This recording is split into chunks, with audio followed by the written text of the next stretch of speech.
সুবহানাল্লাহ। ভাগ্যবানের সাথে আছে রহমান, আর বুদ্ধিমানের সাথে আছে শয়তান। এটা আমি বলছি না, বলছে আল্লাহর কোরআন। আল্লাহ বলে আমি হলাম তাদের বন্ধু যাদেরকে পাপের প্রাসাদ থেকে উঠিয়েছি আর আলোতে এনে হাজির করেছি। এই আয়াতটা কাফিরদের বিরুদ্ধে নাযিল হয়েছে। ওয়াল্লাযীনা কাফারু আউলিয়াউহুমুত তাগুত ইউখরিজুনাহুম মিনান নূরি ইলাজ যুলুমাত। আর ইবলিস হলো তাদের বন্ধু যাদেরকে আলো থেকে উঠিয়ে অন্ধকারের দিকে নিয়ে গেছে। উলাইকা হুমুল গাফিলুন, আর এরাই হলো গাফিল। এই মাহফিল থেকে কিছু যুবককে উঠিয়েছে না উঠায়নি? আরে হ্যাঁ কিনা বলেন, উঠিয়েছে না উঠায়নি? প্রেমিক প্রেমিকা এই দিনের অপেক্ষায় ছিল, জলসার দিনটা আসুক। ঠিক কিনা বলে? বড় আকাঙ্ক্ষায় ছিল তারা এই রাতটার জন্য। ওই রাতটা শুধু আসুক, এসেছে, জলসায় বসেছে। ওদিক থেকে ফোন আসলো, কোথায়? বলে প্যান্ডেলের ভিতরে। বলে আর দরকার নাই, বাইরে চলে এসো। কোথায় গেল? আলোতে না আধারে? আরে বলেন না গো। আল্লাহর কোরআন ওটাই বলে, যাদেরকে আলো থেকে উঠিয়ে অন্ধকারের দিকে নিয়ে গেছে ইবলিস হলো তাদের বন্ধু। ইবলিস হলো তাদের বন্ধু। উলাইকা হুমুল গাফিলুন, আর এরাই হলো গাফিল।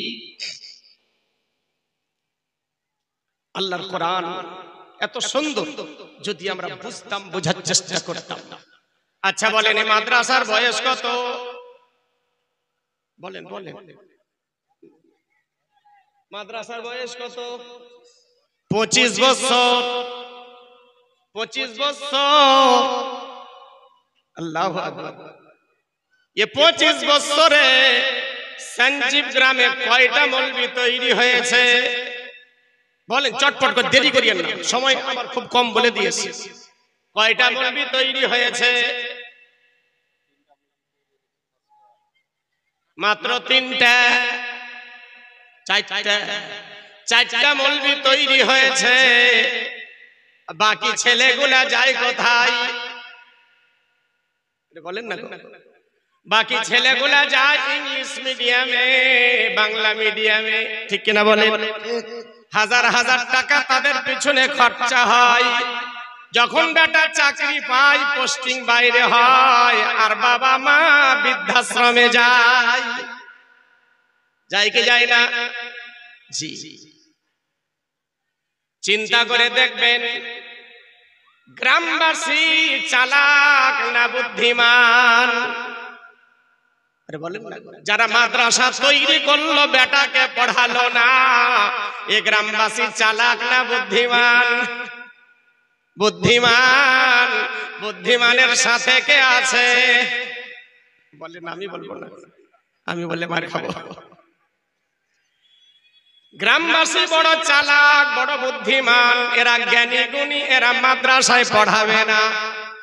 কোথায় পড়াবে? যেখানে কুত্তার মতো দাঁড়িয়ে দাঁড়িয়ে পেশাব করায়, সুন্নাতের সঙ্গে কোনো সম্পর্ক নাই। ঠিক কিনা বলেন? গ্রামবাসী পড়াবে ওই জায়গায়, মাদ্রাসায় পড়াবে না। মাদ্রাসায় পড়ালে বলে ছেলের জীবনটা নষ্ট হয়। হায় হায় হায়, দাদা বুঝতে ভুল হয়েছে আমাদের কোথাও। আল্লাহ আমাদেরকে বোঝার তৌফিক দাও। আচ্ছা বলেন, এই গ্রামে যদি একটা প্রাইমারি স্কুল হয় তো ভালো না খারাপ? যদি দুটো হয় তো আরো ভালো। হাই স্কুল যদি একটা হতো তো ভালো হতো কি হতো না? হাই স্কুল আছে না নাই? আছে। যদি আর একটা উচ্চ বিদ্যালয় হয়, যদি একটা কি বলছে আপনার ইউনিভার্সিটি হয়, তাহলে গ্রামবাসী খুশি না নারাজ? আরে বলেন না, বলেন না। খুশি আছে। ইউনিভার্সিটিতে যারা পড়বে, দু চারটা বাচ্চার মা না হওয়া পর্যন্ত তাদের বিয়ে হবে? হবে? হবে না। হাই স্কুলে যারা পড়ে, দু চারবার আগে গর্ভবতী হয়, তারপরে তারা বিয়েতে বসে, তার আগে সুযোগ পায় না। ঠিক এটা বলে ব্রাদার, এটা মানুষ তৈরি করার কারখানা নয়, মানুষ তৈরি করার কারখানা হলো মাদ্রাসা। যদি আরেকটা ওই পাড়াতে মাদ্রাসা হয় তো গ্রামের লোক খুশি না নারাজ? খুশি। খুশি। খুশি। খুশি। ये महफिले बसेও মিথ্যা। ঠিক কিনা বলেন? হাই স্কুল হলে খুশি, কিন্তু মাদ্রাসা হলে খুশি নয়। রাখেন দিকে, বারবার বলছি যে টাকা এখন দিয়েন না ভাইরা। এই ডিজে বক্স গুলা বক্তার 12টা বাজিয়ে ছেড়ে দেয়। যাই হোক, মাইক খারাপ তা বলছি না, মাইক ভালো আছে আলহামদুলিল্লাহ, কিন্তু বক্তার অবস্থা খারাপ। হ্যাঁ, তো যাই হোক, একটা দুটো ছন্দ বলবো, শুধু কথাটা শেষ করে দিই। তো মেয়েরা স্বামী স্ত্রী ঝগড়া হলে কে জিতে? স্বামী না স্ত্রী? ওরাই জিতে, নাকি বলেন?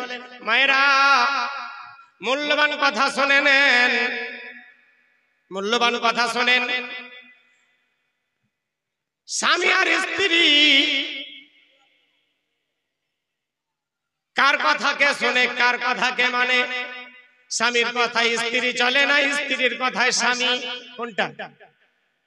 স্ত্রীর কথায় স্বামী চলে, স্বামীর কথায় স্ত্রী চলে না।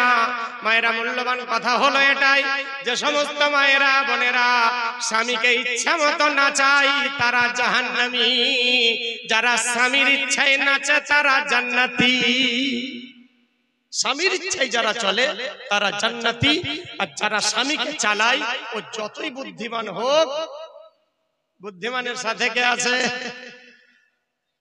যত বুদ্ধিমান হোক না কেন জাহান্নামী, জাহান্নামী, জাহান্নামী। 4 নম্বর রাস্তা হলো আও মুহিব্বাল্লাহুমা। 4 নম্বর রাস্তা হলো মৌলবীদের সঙ্গে একটু ভালোবাসা রেখে নাও। মৌলবীদেরকে ভালোবাসেন আপনারা? আরে হ্যাঁ কিনা বলেন? ভালোবাসেন? মনে হয় না মিথ্যা কথা? মৌলবীদেরকে যদি ভালোবাসতেন, মৌলবীদেরকে যদি জন পাবলিক ভালোবাসতো, চায়ের দোকানে বসে বসে মৌলবীর বদনাম করতো? করতো না। তার মানে বোঝা যায় সুদখোরের বেটাকে বেটি দিবে, কিন্তু মৌলবীকে দিবে। 3 তালা দেখে, এসি দেখে সুদখোরের বেটাকে বেটি দেয়, আর বড় বড় মৌলবী নিয়ে এসে দোয়া করে, হুজুর একটু টাইট করে দোয়া করেন, বিয়ে বাড়িতে মৌলবী যা আছে 2-4-5 হাজার টাকা বিয়ে পড়াতে পাবো। মৌলবী খুব দোয়া করে, আল্লাহ সুদখোরের বেটার বিয়ে পড়াচ্ছে, আল্লাহ এদের স্বামী আর স্ত্রী লাইলা মজনুর মতো ভালোবাসা কুটে কুটে ভরে দাও। ফারিস্তারা দেখে, আল্লাহ বলে, ফারিস্তা এই মৌলবীর নামটা আগে লেখ, সুদখোরের বেটার বিয়ে পড়াচ্ছে, আর লাইলা মজনুর প্রেম চাইছে। ওরে একবার ভিতরে গিয়ে দেখ, উপরে দেখতে 3 তালা, ভিতরে শুধু জ্বালা আর জ্বালা। সুদখোরের বাড়িতে শান্তি আছে? জীবনে না, কিয়ামত আসবে শান্তি পাবেন না। যাই হোক, অনেক কিছু বললাম। জি, আসানুল হক শেষ টাইমে 1000 টাকা দিয়েছে। দেওয়ার পার্টি ছিল বলে মনে হয় না, চিন্তা করেছে খুব, দিব কি দিব না, দিব কি দিব না। শেষ পর্যন্ত ইবলিস পারলো না, হেরে গেছে। ঠিক কিনা বলেন? 1000 টাকা দিয়েছে। আল্লাহ এ দানকে কবুল করে নাও, মনের আশা পূর্ণ করে দাও, আর যে উদ্দেশ্য দিয়েছে পূর্ণ করে দাও। বলুন আল্লাহুম্মা আমিন। যাই হোক, অনেক কিছু বললাম। আমার যা সাবজেক্ট ছিল সেই দিকে যাওয়ার সময় পেলাম না, তার কারণ বারবার খালি যদি বলে হুজুর কালেকশন। যাই হোক, যা হলো হলো, আলহামদুলিল্লাহ। যা কিছু বললাম আমার যা হলো হলো। এখন মূল্যবান যে বক্তব্য, ইনার প্রশংসা আমি কি করব, নিজেই প্রশংসিত ইনি। তার কারণ ইনি এমন একজন ব্যক্তির আওলাদ যিনি মুফতি আজম বঙ্গাল হযরত আল্লামা মাওলানা মুফতি গোলাম সামদানি সাহেবের তৈরি করা, নিজের হাত দিয়ে তৈরি করে ইনি এমন একজন আলিম বানিয়েছেন। আজ গোটা পশ্চিম বাংলা নয়, গোটা ভারতে পৃথিবীর সবচাইতে বড় মাদ্রাসা কায়রো আজহারিয়া, ওখান থেকে মিশর থেকে ইনি রিসার্চ করে কোরআন ও হাদিসের ব্যাখ্যা কোরআন ও হাদিসের যিনি বিশারদ গবেষণাকারী, এমন একজন ব্যক্তি আপনাদের সামনে এসে হাজির হয়ে গেছেন। আল্লাহু আকবার। ওনার প্রত্যেকটা কথাই দলিল, যদি মেনে নিতে পারে জনগণ তো জান্নাতি, ঠিক না বলেন? যদি মানতে পারে তো জান্নাতি। আলিমদের কথা মেনে নেন, জান্নাতে যাবার এটা রাস্তা। মৌলবি হতে পারেননি, আপত্তি নাই। তালিব ইলম হতে পারেননি, আপত্তি নাই। মৌলবি সমাজ যেটা বলছে, আজকে আলিম যেটা বলবেন ওটা মেনে নেন, ইনশাআল্লাহ জান্নাতি। যদি তাও না পারেন, মৌলবি সমাজকে একটু ভালোবাসা